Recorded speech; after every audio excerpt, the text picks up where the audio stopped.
It's the Sittin Sportside podcast, exclusively on 1045theteam.com. And welcome into the Sittin Sportside podcast. My name is Eric Hanneman. Of course, we're still going strong here on the Fantasy Baseball Preview podcasts. And contrary to what we did last year just did one big podcast about what's going to be going on in fantasy baseball. This year, we're doing a whole sloosh. Is that a word? I don't think it is. But a podcast. And we started off with the catcher position. Well, actually, we really started off with 6 players that killed it down the stretch in 2018 that we're looking forward to in 2019. You can find that on our youtube.com page, youtube.com/team1045. Click on the Sittin Sportside podcast playlist, as well as look at the catcher position. And, wouldn't it seem normal for us to go right from the catcher position to first base? Of course. Call it boring, call it predictable. That's what we're doing. We're going right to the first base position. I mean, we can't go to outfield yet. We're trying to avoid going to outfield until Harper signs. We're trying to avoid of going to starting pitcher to Dallas Keuchel signs. And then we're trying to avoid going to relief pitchers until Craig Kimbrell signs. Like, those are 3 big guys that would be really cool if they signed before we do the podcast. We're not going to let that stop us from podcasting about this because you guys need to know about this before going into your drafts. We're going to try to crank these out as quick as possible. And, of course, the third base and shortstop ones. I'm pretty sure Manny Machado will be eligible at both those positions this year unless they decide to put him at short and move Ortiz to third base. I'm not necessarily 100% sure where they're going with. Maybe they play Kinsler at third, move Ortiz back to second base, Machado to short. I don't know what they're planning on doing. I think with Tatis, the Padres, having him as a shortstop long-term, I think that they're going to put Machado at third base. So that will be an interesting position to look at. We will look at, of course, shortstop and third base. But this one up right now, first base, coming soon. We'll have the second base very quickly after this. So when you're listening to this one, you can find our second base one probably up there as well. As a podcast, we're going to react to the Manny Machado, myself and Mike James, and other baseball news. That is a podcast that will probably drop tomorrow night, and tomorrow night being February 20th.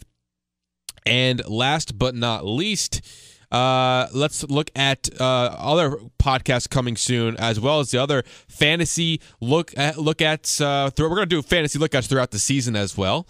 But for the preview ones, the rest of the positions are coming out soon. We'll also do obviously third base, shortstop, outfield, all of the outfield position, shortstop, and relief pitcher, and that's it for the fantasy podcast. And then I'll do my positions, myself, Eric Hannon, all of them, my predictions of the East, West, Central divisions of both leagues, the previewing of those like I did the last 2 seasons, and then we'll have the special Mike James.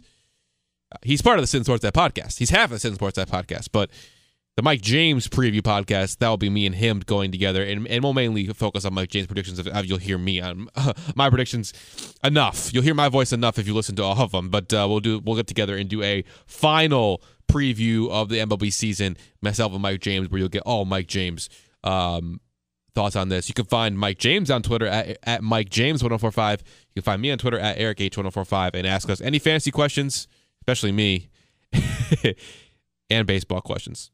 So here we are, 3.5 minutes into the podcast, and we haven't even talked about the first base position. And let's talk about it from where do you want to draft your first base position? Like where do you want, and this is where things get interesting for the first base position. It's a surprisingly shallow position. This is a position that over the years you looked at and said, I don't need to draft a Freddie Freeman or Paul Goldschmidt in the first couple of rounds. Even middle rounds, if Votto's still there, I can still go and get somebody else towards the end of the draft. Or more towards the 10 to 15 range. I think there are still players that I look at in the 10 to 20 range that I say, those are guys that I would actually be okay with having. But in terms of eliteness of this position, it is totally plummeted from in terms of players that I need in the top 50. I think in the rankings of top 50 overall, the rankings that I use on ESPN.com only have 4 first basemen in the top 50 overall. I would personally have Freeman, Goldschmidt, Rizzo, and Bellinger, who he has in them. I would put Joey Votto in the top 50 as well. But a down year last year, we can't deny that. Where do you take the first baseman? It's an interesting question. If you're in a category league, I think it changes. But for points leagues, I still take Freddie Freeman and Paul Goldschmidt probably in my second round. Relatively early, maybe. There are guys, to me, that are still going to put up a lot of points. Freddie Freeman is going to continue to do what he does in Atlanta, especially with Josh Donaldson not joining that team. A full year of Ronald Acuna. I think the RBI totals could go up. So I'm very bullish on Freddie Freeman, and everyone should be. And of course, everyone knows, he's a top 20 player, probably in fantasy, and definitely the top first baseman along with Paul Goldschmidt, whose numbers will probably, I don't want to even say go up. I mean, the humidor, you can blame it on the humidor in Arizona last season of why the numbers kind of went down, or maybe just a lack of production around him. Going to St. Louis doesn't necessarily make him a better ballpark than he was last year with the humidor in Arizona, but at the same time, I really do believe that he's going to get a bit of a boost in St. Louis. So I ultimately love Paul Goldschmidt again this year. This is a guy who was probably a first-round talent in the last couple of drafts that you did for fantasy baseball, but why has that plummeted to a second, borderline third-rounder? I don't think it has. I think he's still a second-rounder. Those are two guys that, obviously you're looking at in the second round. Middle of the pack, though, if you're looking at a first baseman in the third and fourth round, that's when you're looking at Anthony Rizzo and Cody Bellinger. For me, I'm also looking at Joey Votto, and the later you can get Joey Votto, the better. If you're really getting him around the late fourth, early fifth round, I love that pick, especially in points leagues, because the guy walks. And these rankings, a lot of times, if you're in a points league, if you're doing a live draft on ESPN or anything like that, most of the time you're going to get rankings based on points. But a lot of times, sometimes you go into drafts and the rankings aren't necessarily points based. If you're going into one of your drafts and they're more category based, you got to take advantage of Joey Votto being ranked a little bit lower than he maybe should be, because in a points league with the walks, that helps a lot. And also too, for that same sentiment, I'm going to go with it, Carlos Santana. On this draft, on this board that I'm using for this podcast, he's ranked number 19 among first basemen and 185th overall. I'm pretty confident that these early rankings, and this is just overall fantasy baseball by this guy, I think he's taking into consideration probably category-based a little bit more for Carlos Santana than he is. I mean, the claim is that it's for overall fantasy, but for points leagues, Carlos Santana is 100% 50 spots higher at least. Maybe even 80. Maybe he's a top 100 in points leagues, because the guy walks a little ton. And the strikeouts, I think, are manageable. So Carlos Santana is a guy that if you see ranked and if you're getting around the middle rounds, I'm saying 10th, 11th round, you're looking at Carlos Santana over guys that are ranked above him, like Jose Martinez, Max Muncy, Yuli Gurriel. Well, Jose Martinez, playing time is what playing time? For Max Muncy, there is that sense of, is he going to continue to do this? If he struggles, do they put Hellinger at first base and play both Verdugo and Jock Peterson and take Bellinger out of the outfield? So there is a serious threat to playing time for both those guys who are ranked higher. Yuli Gurriel, I think, is a guy that probably gets a little bit underlooked, but the power numbers aren't what you're going to get from Carlos Santana. I mean, definitely the walks aren't, but only 13 home runs last year for Yuli Gurriel. And Carlos Santana isn't a guy who's going to hit you 35 or 30. But he'll get you 20 to 25. He had 24 last year. So Carlos Santana is definitely a guy I look at that is really ranked pretty low in these leagues, but as a guy I would look at in the middle rounds, 10, 11, 12. You're looking at him 100%. Who are other guys around the 10, 11, 12 range? Edwin Encarnacion, Matt Olson are right around that area, the middle rounds. I'd put him in that area. Encarnacion's an interesting factor here, because if you're looking at where he's going to be for the entire season, it's not Seattle. He'll start in Seattle, and it's not the best ballpark to be in and not the best lineup. It's actually an underrated lineup. We'll get to that, obviously, in the AL West preview as we look at all 5 of the AL West teams eventually here. We'll do that more towards the middle of March. But I look at this and say, look, that's not the best place to be, but he's not going to be in Seattle. And everybody knows it. He's going to be traded, probably not before the season, obviously. Well, maybe not obviously. Maybe he could get traded before the season. But he's going to get traded probably around the deadline, or maybe earlier. He might be the first trade chip, the big trade chip to fall. It could be in June. It could be in May. Who knows? When teams and where teams are going to say, now is the time to make that and strike that deal for a guy like Edwin Encarnacion. Did he fall off last year? I don't think so. I do think that he was still a really good player for a lot of last year. In terms of what he was, which was probably a top 50 player, he's not that anymore, obviously. Did he fall off is the ultimate question. And I would say, no, he hasn't fallen off, but he's not a guy that you're looking at and really expecting the 30 to 40 home runs that you were getting in the past. 32 home runs still last year, though. And I get the falling off probably says, oh, remember when he used to hit 42 and back in his days in Toronto? And he was putting up 127 RBIs like he did in 2016. The 32 home runs, 107 RBIs isn't far off what he did in 2015. 39 and 111. Obviously, 7 less home runs, but the RBIs are still there. Strikeouts, maybe a little bit higher than they were in his glory days in Toronto. Runs scored, maybe a little bit less last year. But the numbers that he has been portraying, obviously the walks could be a little bit better in terms of points leagues. But what you're getting from Edwin Encarnacion, in my opinion, is still warranted of a mid-round draft. Like, that is where the power numbers. I mean, this is a guy you're getting in the first and second rounds, maybe third rounds in the past drafts, but now you're getting him in the 9th and 10th. I'll take it, especially with the position like first base that's kind of a little weaker than it used to be. Let's talk about Jesus Aguilar. He's ranked as an 8th rounder, 7th overall first baseman here. He's a guy that I look at as the most confusing first baseman out of all these guys. Jesus Aguilar, to me, is a guy who could either go well above his draft position, his ADP, or well below his ADP. Like, he could totally fall off the Max Muncy possibility that we're looking at of a guy who isn't putting up the numbers that we thought he was going to be able to put up based on what he did last year. Or he could take it even another step further and hit even more home runs and drive even more runs on a really good Milwaukee Brewers lineup. I mean, 35 and 108 is hard to top, but he could be a 40 home run, 125 RBI guy. But he also could only hit 20 and only drive an 82. I say only, but my point is, this is a guy that I'm still confused about. I think 8th round is perfect.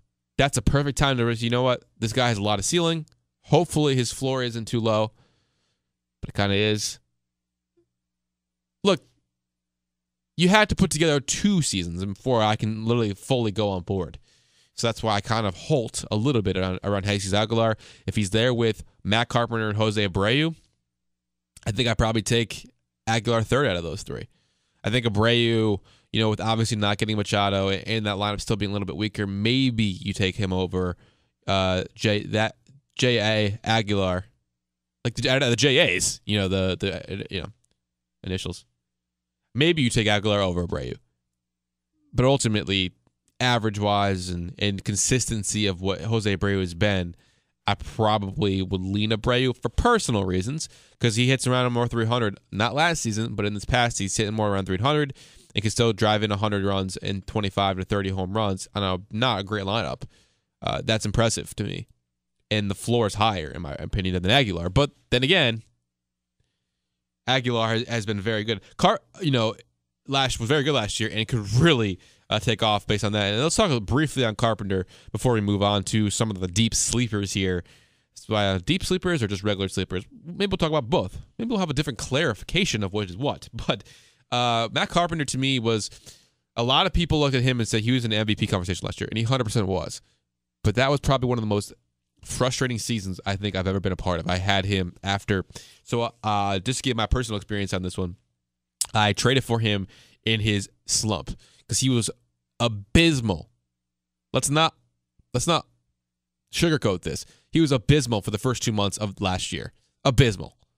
I traded for him towards the end of that horrendous slump, and it worked out a lot better than I could even have imagined. I mean, he goes on this massive run. He was hitting home runs left and right, and he was one of the best hitters in all of baseball from June. And maybe this isn't a coincidence. It's the summer, people. Let's not forget that the weather gets warmer. St. Louis, Midwest. I mean, I don't know how colder it gets in September or it is in April and May. Maybe not crazy like it would be in the Northeast or a little bit more north. But let's not forget that weather could be a factor here, but he ends up with 36 home runs and 81 RBIs, scoring 111 runs. Like, he was fantastic in the mid-seasons. But then again, look at his September. Only batted 170 in September. Still had 8 home runs, only had one home run. I mean, he was completely frustrating. There was 3 months he hit only one home run.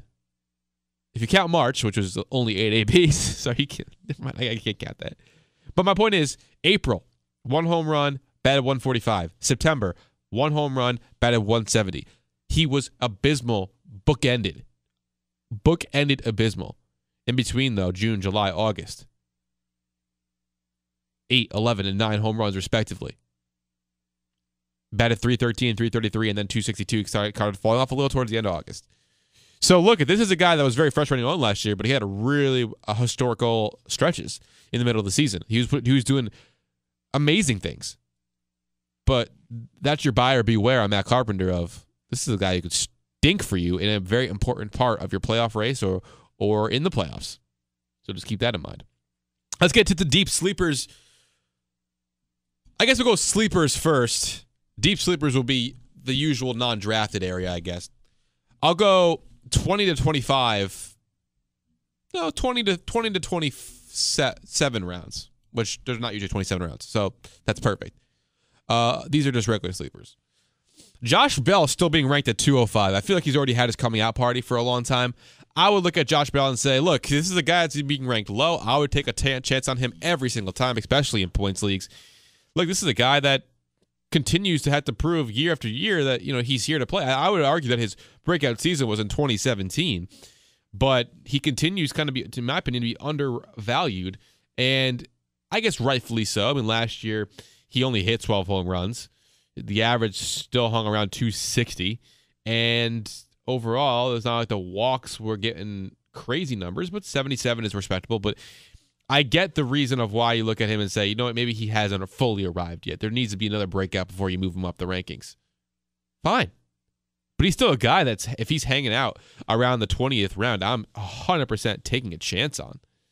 Especially even early. I might even take him in the 17th, 18th. I mean, this is a guy you definitely take a chance on, especially if you missed out on some of the earlier first basemen and you really feel like you need a first baseman backup or whatnot. He's a guy I take a chance on. Jake Bauers is also another guy to really look at and say, what is he going to look like in Cleveland? I get last year in 300 ABs, 11 home runs, 48 RBIs, 201 average. Like that 201 average is definitely leaves a lot to be desired. Will that increase in a second year? I don't know. I think he'll be better than 200. I think he's more around 240. And the home runs, that's a 25 home run guy, I think, in Jake Bauers. So I do believe he's going to develop, and he's a guy to look at as a sleeper possibility in the middle of that, maybe not in the middle of the Cleveland lineup, but, behind guys who are to get on base in Francisco Lindor and Jose Ramirez, and even Carlos Santana. I'm in on Jake Bauers. I think he's a guy to really target. We talked about Luke Voit a little bit in the 6 players that killed it down the stretch last year podcast. He was one of the 6. Spoiler alert if you haven't listened to that one yet, or you were planning on it and now you're, darn it. I mean, he's literally he's not the picture of the podcast, but he's a picture of the blog post on 1045theteam.com. So I guess that was also spoiled. But he's a guy to look at too. I mean, if he claims the everyday position, I take him. I mean, if he locks that thing down, which he can, and having the type of season he had down the stretch last year, I'm all over Luke Voit. So to take a hard look at him. Past that, Marwin Gonzalez, who hasn't signed yet, is an interesting guy to look at.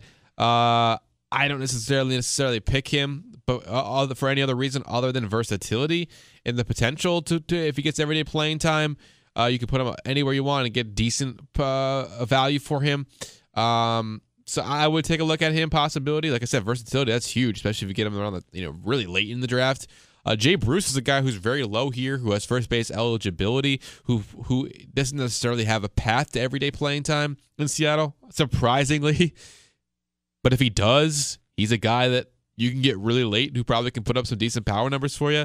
I mean, let's not forget, we're talking about a guy who has put up pretty good numbers when healthy. That's a huge part, I guess, being when healthy. Look at his 2017, 29 home runs, 75 RBIs. His 2016 total between the Mets and the Reds, 33 home runs, 99 RBIs. Actually, last year, 2017 was 36 and 101 total. I didn't count the Cleveland numbers. This is a guy that can hit 30 home runs and get around 100 RBIs. still a guy that's worth having if he's getting everyday playing time. Problem is, we don't know that for sure. Let's get to the deep sleepers. Here's where I'll go with the deep sleepers. Peter Alonso, I think is a guy you're going to have to hold on for a very long time. I don't want to say very. I mean, we know that what Brody Van Wagenen has said about his players in terms of service time, that he would be like a friendly owner, or should be friendly GM, not owner. He's not an owner. Will Bond's still an owner.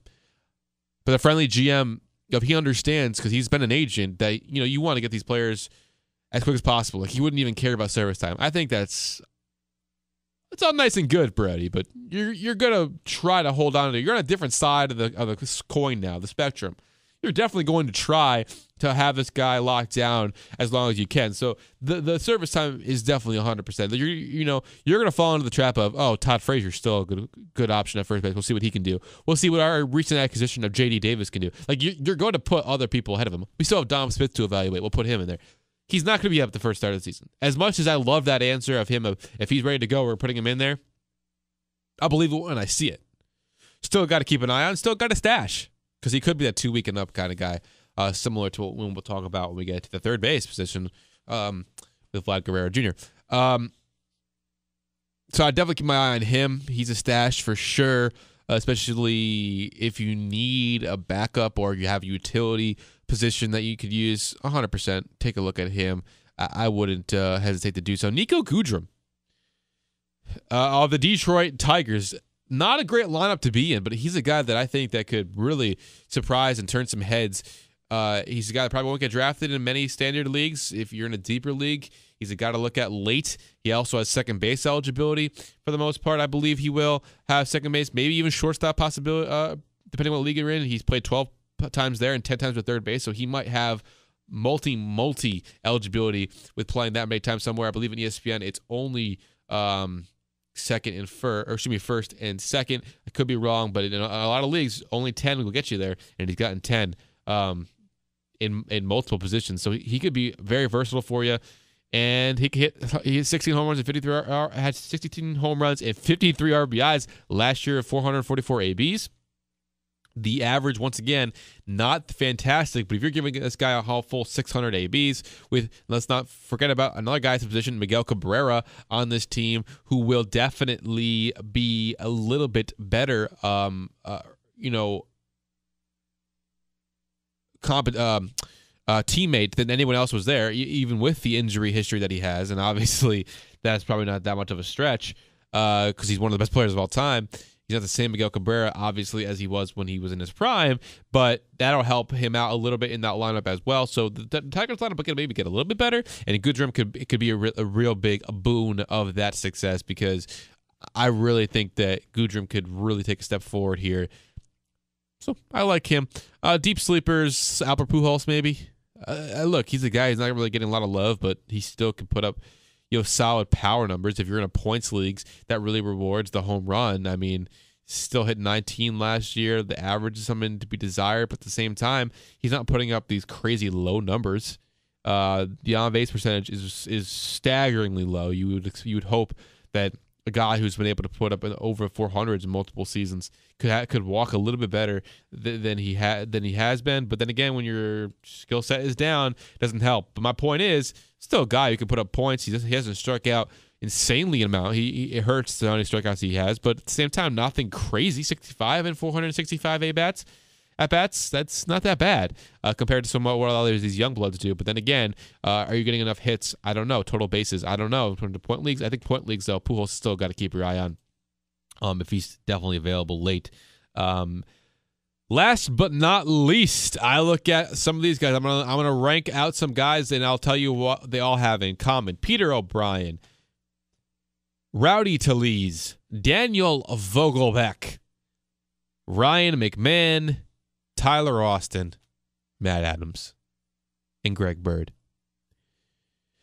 Get a little bit of rewind there if you need to hear all the names again. But those are all guys to me that don't necessarily have playing time all locked up.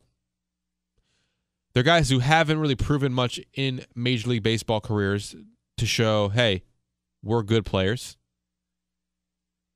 But they're young enough They have talent enough to, when they get everyday playing time, and in the case of Ryan McMahon, he'll get position eligibility probably at second base as well. Then if they get enough playing time, they could put together some nice stretches. Problem is, though, those are all deep sleepers because they're not necessarily even close to getting everyday playing time, except for Peter O'Brien. Peter O'Brien will probably be the everyday right fielder and have a chance to show that he can play every single day in Miami. The problem is there. Can he hold on to it? And that's where I look at my deep sleepers for them. Daniel Vogelbach is one I love because he's put up really good numbers in the minor leagues. He's almost A.J. Reed, though. Not gonna, really good numbers by A.J. Reed in the minor leagues, but never really translated to the major leagues, and he's kind of been written off there of the story in Houston. Don't know where that'll end up for him in his career. He could end up being a good player at some point and somewhere. But Vogelbach's in the same situation where, look, he got out of Chicago, which was the logjam at first base there with Anthony Rizzo, and then he goes to Seattle, and Ryan Healy's still ahead of him on the depth chart. Edwin Encarnacion is still there ahead of him on the depth chart in terms of designated hitter. So the guy can't be sent back down to the minor leagues, so they're going to have to figure out something to do with him. So whether he ends up there or maybe gets a chance elsewhere, possibly as a starting first baseman for the Marlins, perhaps? No, I don't think so. But look, I would keep my eye on Daniel Vogelbach. I think he has got really good power numbers that he can eventually develop in the major league. So those are guys that are deep sleepers. Who am I trying to end up with? Who do I want to end up the most? This is the question that everyone wants answered. I know Gary Sanchez was my answer for the catcher position. Well, ideally, yeah, I want to end up with Freddie Freeman, but I got to go with my essential first base pick is Joey Votto. I'm going to stick with that. The essential pick, I don't know if I really laid it out well in the Catcher podcast, but the essential pick has to do with round and value and where they're ranked. And Sanchez, to me, was ranked lower than he could be, and for a catcher position that's light, that's why he was my pick there. Here, same reason. Joey Votto is still ranked not as low as Sanchez is. Obviously, Sanchez is like in the hundreds. But if I'm getting Joey Votto on the 4th or 5th round, he still has potential to be a second-round talent on a Reds lineup that, look at it, listen to my NL Central preview that comes out probably in about a month. The Reds have a really good and blossoming lineup, and Votto will be a huge part of that, especially because his walks could even increase with a guy like Puig behind him or whoever else who could be batting behind him. I mean, that is a team that I think will get better in terms of run production, and Joey Votto, bounce back year, baby. So capitalize on anybody that looks at the loss in power numbers. I get it, 12 home runs. Still playing in Cincinnati. That could easily jump to 24. Double it. And that on-base percentage will always be great. 108 walks last year. Come on. Joey Votto is my essential pick for the first base position. So I'm glad you guys listened. Once again, you can follow or ask any questions fantasy-based at EricH1045. I'll be giving you updates throughout the season on my thoughts. Maybe bi-weekly. Hopefully at least once a month. So as long as you guys are giving me good feedback on that, I'll continue to do it. And good feedback also includes no feedback. So if you don't want to see these on youtube.com/team1045, I guess let me know about that too. Maybe you'll hinder me from doing any of these. So that's my thought on that. You can also follow Mike James, of course, my co-host at Mike James 1045. Look for our podcasts, all of them, on youtube.com/team1045, like I said. Or just try to follow them. There's a playlist on 1045theteam.com on the podcast tab. Click on the Sittin Sportside podcast. They're all right there. There's a button on the side when you press play that will look at all of our podcasts that you can scroll through and look at, excluding our interviews of some pretty big legends, Wade Boggs, Eddie Murray, Ozzie Smith from the World Baseball Classic. Just kidding, not the World Baseball Classic, the Hall of Fame Classic. I got you there.